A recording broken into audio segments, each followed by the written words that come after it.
Hello दोस्तों, मेरा नाम है साबिर और आप देख रहे हैं घोस्ट बॉय की वीडियोस। और मैं अपने चैनल पे मेरे सब्सक्राइबर द्वारा शेयर की गई रियल हॉरर स्टोरीज को शेयर करता हूँ। और आज की जो स्टोरी है वो मेरे एक सब्सक्राइबर राहुल ने मुझे सेंड की है। और ये जो इंसिडेंस हुआ था ये राहुल के बड़े भाई और उसके साथ हुआ था, जब वो दोनों अपने शहर मुंबई से बाहर एक पहाड़ी इलाके लोनावाला अपने दोस्त के यहाँ पार्टी अटेंड करने के लिए जा रहे थे। और राहुल ने बताया है कि ये जो घटना है इसको लगभग 15 साल हो चुके हैं। कि ये जो कहानी है ये 15 साल पुरानी है। दोस्तों, ये जो कहानी है ये सच में दिल को दहला देने वाली है। इसीलिए मेरी आपसे रिक्वेस्ट है, अगर आप ये वीडियो रात के समय देख रहे हैं, खास करके अंधेरे कमरे में अकेले देख रहे हैं, तो आप अपनी कमरे की लाइट्स वगैरह ऑन कर लें। क्योंकि ऐसा माना जाता है कि जब आप किसी भूतिया एंटिटी के बारे में बात करते हो या फिर उसके बारे में सुनते हो तो इसके चांसेस बहुत ज़्यादा बढ़ जाते हैं कि वो आपको नुकसान पहुंचाए या फिर वो आपके पास आने की कोशिश करे। इसीलिए आप अपने कमरे की लाइट्स वगैरह ऑन कर लें और सतर्क रहें और इस वीडियो को एंजॉय करें। तो चलिए इस वीडियो को शुरू करते हैं।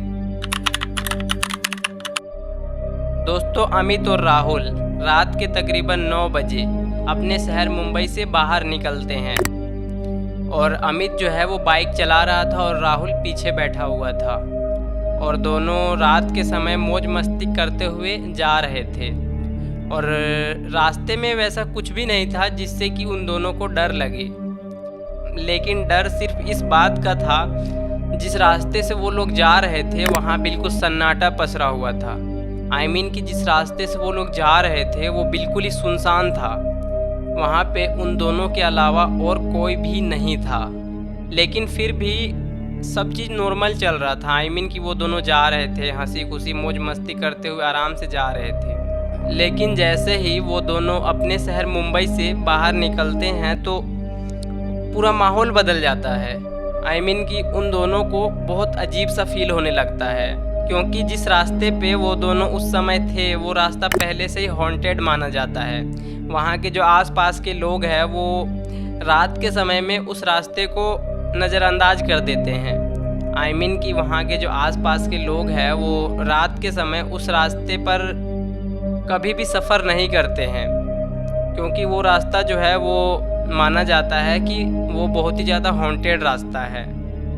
लेकिन अमित और राहुल जो थे वो इस बात से बिल्कुल भी वाकिफ़ नहीं थे। वो दोनों इस बात से अनजान थे कि वो रास्ता हॉन्टेड है। फिर लगभग वो दोनों जैसे 20 मिनट तक चलते हैं तो जो राहुल था वो पीछे बैठा हुआ था।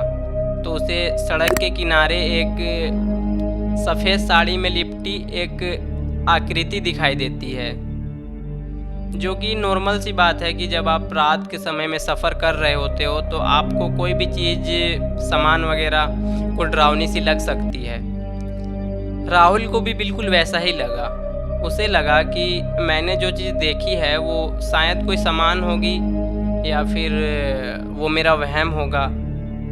लेकिन राहुल को वो चीज़ बार बार दिखाई देने लगी। तो राहुल सोचने लगा कि अगर ये कोई सामान होता या फिर ये मेरा वहम होता तो मुझे ये एक ही बार दिखाई देता, ये तो मुझे बार बार दिखाई दे रहा है। तो राहुल जो होता है वो अमित को बोलता है कि अमित, जो चीज़ मुझे दिखाई दे रही है क्या तुझे भी वो दिखाई दे रही है? तो अमित जो होता है वो पहले तो कुछ भी नहीं बोलता है। लेकिन अमित थोड़ी देर बाद बोलता है कि जो कुछ भी है तू गलती से भी पीछे मत देखना। तो राहुल कुछ समझ ही नहीं पाता है। वो बहुत ज़्यादा डर जाता है कि अमित ने आखिर ऐसा क्यों बोला। तो राहुल जो है वो क्या करता है कि अमित के पीठ के पीछे डर के मारे छुप जाता है। लेकिन फिर भी राहुल हिम्मत करता है और वो इधर उधर झांकता है तो वो देखता है कि वो औरत उससे फिर से दिखाई दे रही है। चलो, ये तो फिर भी नॉर्मल सी बात थी क्योंकि राहुल को वो चीज़ बहुत देर से दिखाई दे रही है। राहुल के होश तो तब उड़े जब उसने देखा कि उस औरत के जो पैर है वो ज़मीन को छू ही नहीं रहे हैं और उसके जो पैर है वो पीछे की ओर मुड़े हुए हैं।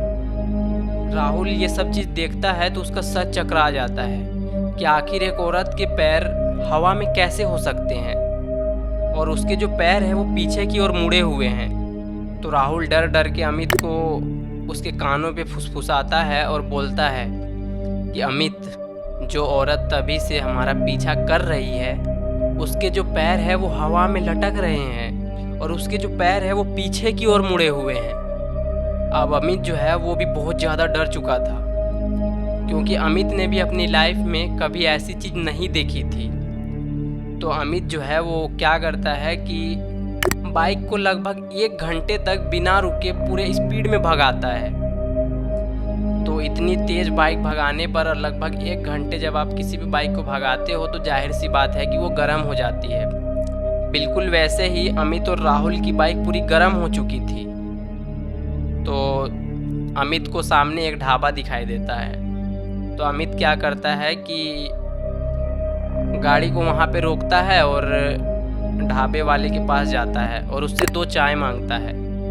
तो तभी ढाबे वाला बोलता है कि तुम दोनों ठीक तो हो ना। तो राहुल और अमित को ये बात बहुत अजीब लगी। तो तभी ढाबे वाला बोलता है कि तुम दोनों के कंधे पे ये खून कैसे लगा हुआ है। तो राहुल और अमित देखते हैं कि उन दोनों के कंधों पे खून लगा हुआ है और राहुल और अमित को ये बात खुद भी समझ नहीं आ रही थी कि उन दोनों के कंधों पे खून कहाँ से आया। उन दोनों को कुछ समझ ही नहीं आ रहा था कि आखिर उनके कंधों पे अपने आप खून कहाँ से आया। और खून देखने के बाद जो ढाबे वाला होता है वो डर के मारे उनसे कुछ भी नहीं पूछता है फिर बाद में, और उन दोनों को चुपचाप चाय दे देता है। और राहुल और अमित जैसे ही जस्ट चाय पीने के लिए बैठते हैं तो ढाबे के पास एक झाड़ी होती है। वहाँ अचानक से एक अजीब सी हलचल होने लगी। वो झाड़ियाँ अपने आप बहुत तेज़ हिलने लगी। तो जाहिर सी बात है कि जब बहुत तेज़ हवा चलती है या मौसम ख़राब होता है तभी कोई चीज़ हिलती है उतनी ज़ोर से। लेकिन उस वक्त तो मौसम बिल्कुल शांत था, पूरा सन्नाटा छाया हुआ था। तो ये झाड़ियाँ अपने आप कैसे हिल रही थी। तो राहुल और अमित जो है वो इस बात को बहुत ही अच्छे तरीके से समझ चुके थे कि जो औरत हमारा तभी से पीछा कर रही है वो हमारा पीछा करते करते यहाँ तक आ गई है। तो राहुल और अमित क्या करते हैं कि जल्दी से ढाबे वाले को पैसे देते हैं और किसी तरह करके लोनावाला अपने दोस्त के यहाँ पहुँच जाते हैं। और सबसे पहले जाके वो दोनों अपने दोस्त को इस घटना के बारे में पूरी बातें बताते हैं। तभी उसका दोस्त जो है वो पूछता है, हाँ चलो ये सब तो ठीक है, पर तुम दोनों के कंधों पे ये खून आखिर आया तो आया कैसे। तभी राहुल और अमित क्या बोलते हैं कि यार देखो, इसके बारे में हमें कुछ भी नहीं पता, बल्कि ये जो खून है ये हमने देखा भी नहीं। हमें तो पास में एक ढाबा था, वहाँ के ढाबे वाले ने बताया कि तुम दोनों के कंधों पे खून लगा हुआ है। तभी जो राहुल और अमित की दादी होती है वो उन दोनों को बोलती है कि तुम दोनों अभी जिस रास्ते से आ रहे हो वहाँ सालों पहले ऐसा माना जाता है कि एक लड़की जो है वो तकरीबन रात के 12 बजे किसी से लिफ्ट मांग रही थी, लेकिन उसको किसी ने भी लिफ्ट नहीं दिया और एक गाड़ी वाले ने उसको टक्कर मार दी और उसी वक्त उसकी वहाँ पे मौत हो गई। और आज भी उसकी आत्मा उस रास्ते पे भटकती है और अगर कोई रात के समय में उस रास्ते से सफ़र करता है तो उसकी आत्मा उनके कंधों पर बैठ जाती है। शायद ये खून तुम्हारे कंधों पे उसी वजह से आया है। दोस्तों यही थी एक हॉन्टेड हाईवे की कहानी।